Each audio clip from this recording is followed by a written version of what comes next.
বিএসএফকে বাঁশ দিয়ে ধাওয়া দিল বাংলাদেশিরা, ভিডিও ভাইরাল। কথায় আছে চোরের 10 দিন গৃহস্থের 1 দিন।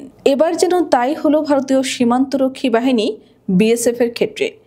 প্রায় তারা বাংলাদেশিকে ধরে নিয়ে যাওয়ার পাশাপাশি দেশের ভেতরে ঢুকে মানুষকে মারধর কিংবা গুলি করে হত্যা করলেও এবার ঘটল উল্টো ঘটনা। বাংলাদেশিরা তাদের বাঁশ দিয়ে ধাওয়া করেছে। সিলেট সীমান্তে সম্প্রতি ঘটেছে এমনই এক ঘটনা, যার ভিডিও সোশ্যাল মিডিয়ায় ঘুরে বেড়াচ্ছে। তবে ঘটনাটি ঠিক কত তারিখের তা জানা যায়নি।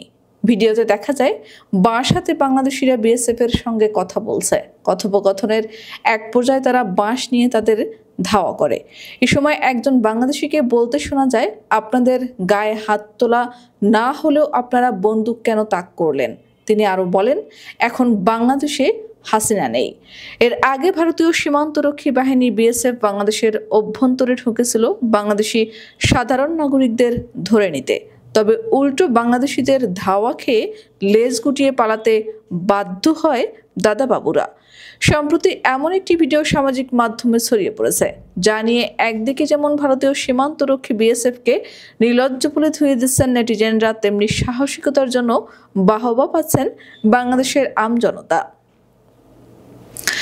ভারতীয় সীমান্তরক্ষী বাহিনী বিএসএফ বাংলাদেশের অভ্যন্তরে ঢুকে সাধারণ নাগরিকদের তুলে নিয়ে যাবে, আর বাংলাদেশের সীমান্তরক্ষী বাহিনী সহ সাধারণ জনগণ চেয়ে চেয়ে দেখবে। এটাই ছিল ফ্যাসিস্ট শেখ হাসিনার সময়ের চিরচেনা রূপ।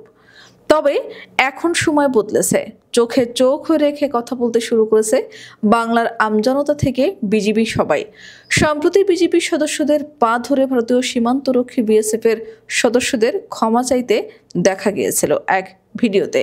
সেটি রেশ কাটতে না কাটতেই এবার বাংলাদেশিদের ধাওয়া খেয়ে লেজ গুটিয়ে পালানোর ভিডিও ভাইরাল হলো বিএসএফ এর। শেখ হাসিনা পালানোর পর ডক্টর মোহাম্মদ ইউনূসের নেতৃত্বাধীন অন্তর্বর্তী সরকারও ভারতকে বিন্দু পরিমাণ ছাড় দিতে রাজি নয়।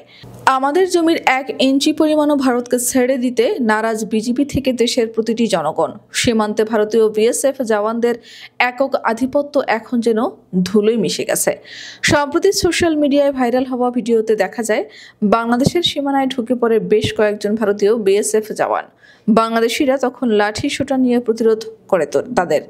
এক পর্যায়ে দাদাবাবুরা লেজ গুটিয়ে পালাতে বাধ্য হয়। ভিডিওটি সামাজিক মাধ্যমে ছড়িয়ে পড়ার পর তা নিয়ে চারিদিকে শুরু হয়েছে ভারতীয় সীমান্তরক্ষী বিএসএফ এর সমালোচনা।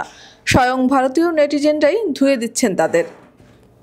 বিএসএফ এর সমালোচনা করলেও বাংলাদেশে এসব সাধারণ নাগরিকরা প্রশংসা করেছেন তাদের সাহসিকতার। এদিকে সম্প্রতি দিনাজপুরের সীমান্ত এলাকা থেকে বিএসএফ জওয়ানরা ধরে নিয়ে যায় 2 বাংলাদেশিকে। এরপর 2 ভারতীয়কে ধরে আনে ওই এলাকার কিছু আমজনতা, আর এরপর বিজিবির হাতে তুলে দেয়, যে ভিডিও ইতিমধ্যে ভাইরাল হয়েছে নেটপাড়ায়। এর আগে গত 29 এপ্রিল সীমান্তে এক বাংলাদেশি কৃষককে অন্যায়ভাবে ধরে নিয়ে যাওয়ার সময় বিজিবির কাছে ধরা পড়ে বিএসএফ সদস্যরা। পরে বিজিবি সদস্যদের পায়ে ধরে আকুতি মিনতি করে ক্ষমা প্রার্থনা করেন 2 বিএসএফ সদস্য। এ ঘটনার একটি ভিডিও সামাজিক যোগাযোগ মাধ্যমে ছড়িয়ে পড়েছে। ভিডিওতে দেখা যায় নিজেদের রক্ষা করতে 2 বিএসএফ সদস্য বাংলাদেশ সীমান্তের অতন্ত্র প্রহরী বর্ডার গার্ড বাংলাদেশের বিজিবির 2 সদস্যের সঙ্গে ধস্তাধস্তি করছেন।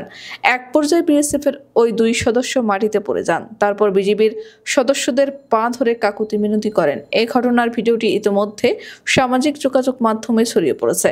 এর আগে লালমনিরহাটের পাটগ্রাম উপজেলার বুড়িমারি স্থলবন্দর সীমান্ত পার হয়ে এক বাংলাদেশির বাড়িতে হামলা চালিয়েছে ভারতীয় সীমান্তরক্ষী বাহিনী বিএসএফ এর 2 সদস্য। পরে স্থানীয়দের ধাওয়া খেয়ে একটি শর্টগান ফেলে তারা পালিয়ে যান। প্রসঙ্গত দীর্ঘ 15 বছর বাংলাদেশ ভারত সীমান্তে একচ্ছত্র আধিপত্য বিস্তার করেছিল ভারতীয় সীমান্তরক্ষী বাহিনী বিএসএফ।